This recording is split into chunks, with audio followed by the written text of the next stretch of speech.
Hello, नमस्कार साथियों। आज हमारे चैनल में आपका बहुत बहुत स्वागत है। साथियों, आज हम आप सभी को एक नया विषय लेकर आए हैं।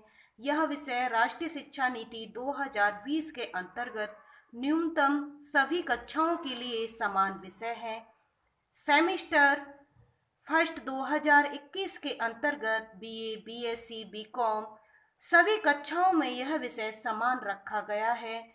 चलिए साथियों, हम जान लेते हैं कि इस विषय का नाम क्या है। इस विषय का नाम है आहार, पोषण एवं स्वच्छता। तो साथियों, हमने इसमें आपके लिए 2 चैप्टर करा दिए हैं।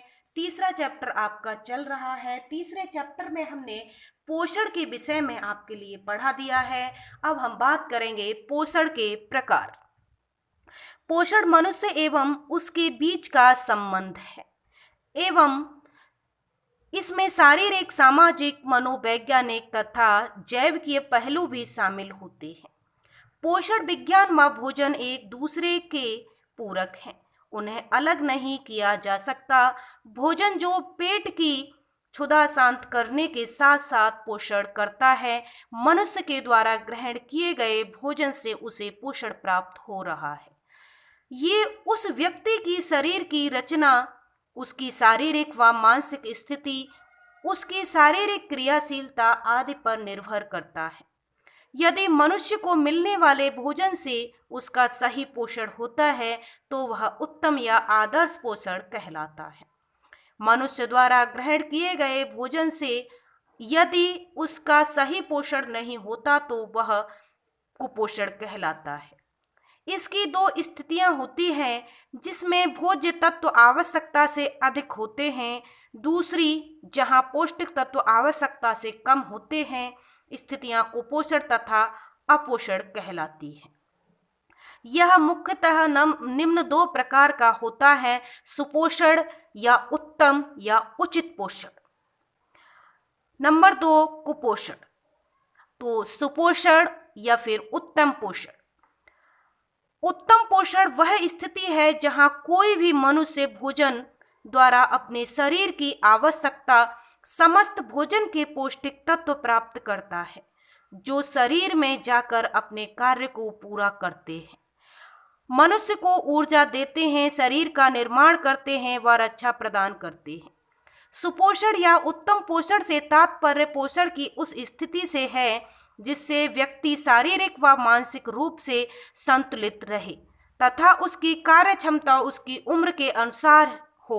उक्त पोषण से व्यक्ति उत्तम स्वास्थ्य प्राप्त कर सकता है, क्योंकि उसके शरीर में बीमारियों से लड़ने की क्षमता होती है।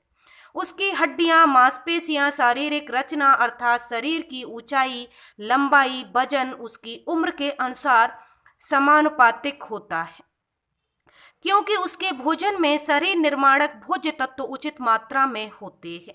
व्यक्ति में कार्य करने का उत्साह व एकाग्रता रहती है।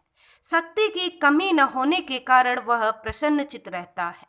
शरीर में पर्याप्त वसा की परत होती है, क्योंकि भोजन में वसा व कार्बोज पर्याप्त मात्रा में होते हैं। भोजन में खनिज लवणों की उचित मात्रा होने से हड्डियां, दांत व वाल स्वस्थ रहते हैं। इन सब के फलस्वरूप उसकी पाचन क्रिया सुचारू रहती है। उत्तम स्वास्थ्य को वर्ल्ड हेल्थ ऑर्गेनाइजेशन ने इस प्रकार स्पष्ट किया है: शरीर स्वस्थ केवल रोगों की अनुपस्थिति ही नहीं बल्कि शारीरिक, मानसिक एवं सामाजिक पूर्ण रूप से पूर्णतः अच्छे होने की स्थिति है। सुपोषण या फिर उत्तम पोषण की विशेषताएं।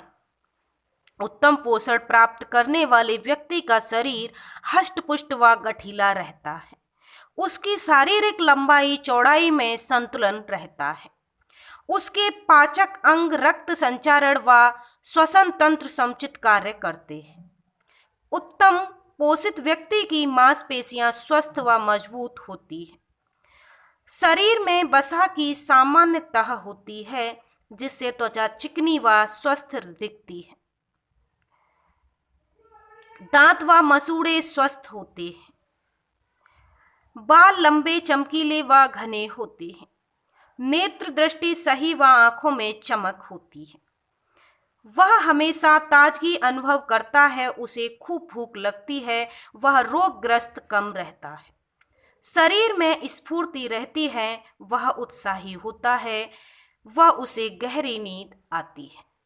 साथियों, हमने सुपोषण या उत्तम पोषण के विषय में बताया है। ये पहला प्रकार है आपका। दूसरा प्रकार आएगा आपका कुपोषण।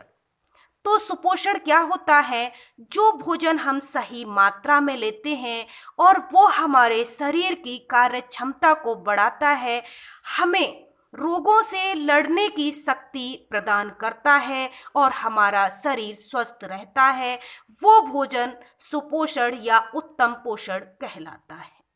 साथियों, हम अब बात करेंगे नेक्स्ट वीडियो में कुपोषण की। आज हमने बात की है सुपोषण या उत्तम पोषण की।